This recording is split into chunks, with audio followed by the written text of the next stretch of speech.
My YouTube channel AM mentor. आज हमारी basic English grammar की तीसरी क्लास है। लास्ट क्लास में हमने सेंटेंसेस के टाइप्स पढ़े थे, डिक्लेरेटिव, इंटेरोगेटिव, इम्पेरेटिव, ऑप्टेटिव और एक्सक्लेमेटरी। आज हमारा टॉपिक पार्ट्स ऑफ सेंटेंसेस है। जैसा कि आप जानते हैं, सेंटेंस हैज 3 पार्ट्स।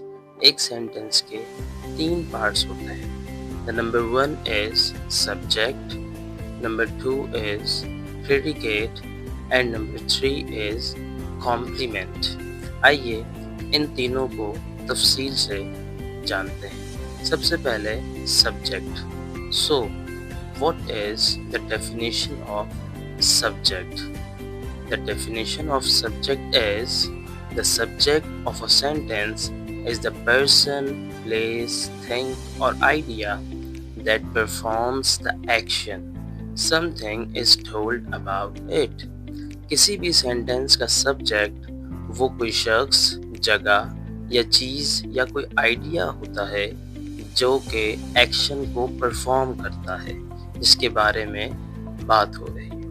आम लफ्ज़ों में हम काम करने वाले को सब्जेक्ट कहते हैं। उसके बाद number 2, the definition of predicate. So the predicate is the word or words used to say something about the subject is called the predicate of the sentence.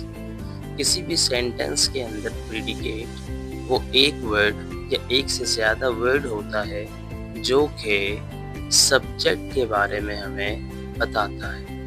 तो जो वर्ड हमें सब्जेक्ट के बारे में बताए उसे हम प्रेडिकेट कहते हैं। आइए मिसालों से समझते हैं।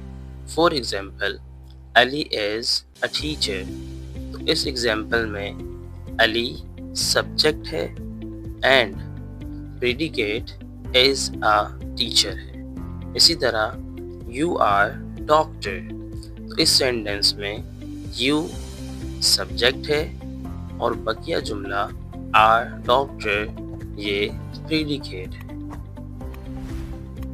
अब जिस तरह सब्जेक्ट और प्रेडिकेट को हम पढ़ते हैं, इसके अंदर ये दोनों भी कंपाउंड होते हैं। What is the meaning of compound?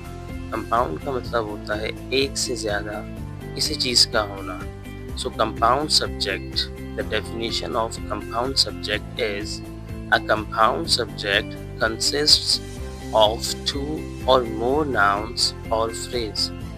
वो sentence जिसके अंदर 2 या उससे ज़्यादा subjects हों उसे हम compound subject कहते हैं। इसी तरह जैसे कि Salman and Salma live here। तो इस sentence के अंदर सलमान एंड सलमा दोनों ही सब्जेक्ट है।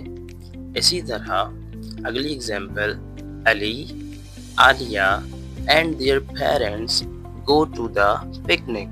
तो इस सेंटेंस में अली, आलिया, देयर पेरेंट्स ये तीनों सब्जेक्ट्स हैं। तो एक सब्जेक्ट के अंदर एक सेंटेंस के अंदर एक से ज़्यादा भी सब्जेक्ट्स हो सकते हैं। इसी तरह कंपाउंड प्रेडिकेट भी होता है। इसका मतलब आप बखूबी समझ चुके होंगे कि अ कंपाउंड प्रेडिकेट हैज़ 2 और मोर मेन वर्ड्स। वो कंपाउंड प्रेडिकेट होता है जिसके अंदर मेन वर्ब एक या एक से ज़्यादा हो। For example, Adam jumped up, got down and run away.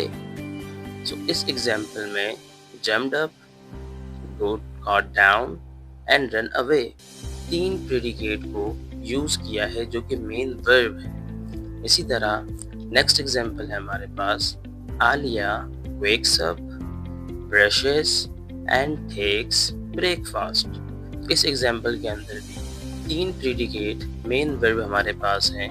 Number 1 wakes up, number 2 brushes and number 3 is takes। तो ये तीनों ही प्रेडिकेट हैं। आइए अब चलते हैं तीसरी तकसीम की तरफ, जो कि है कॉम्प्लीमेंट। किसी भी सेंटेंस के अंदर कॉम्प्लीमेंट का होना भी ज़रूरी है, जिसकी डेफिनेशन थोड़ी तवील है, आइए इसे समझते हैं। Complement, there are some main English verbs which are not complete in themselves. They need a noun or an adjective to complete their meanings.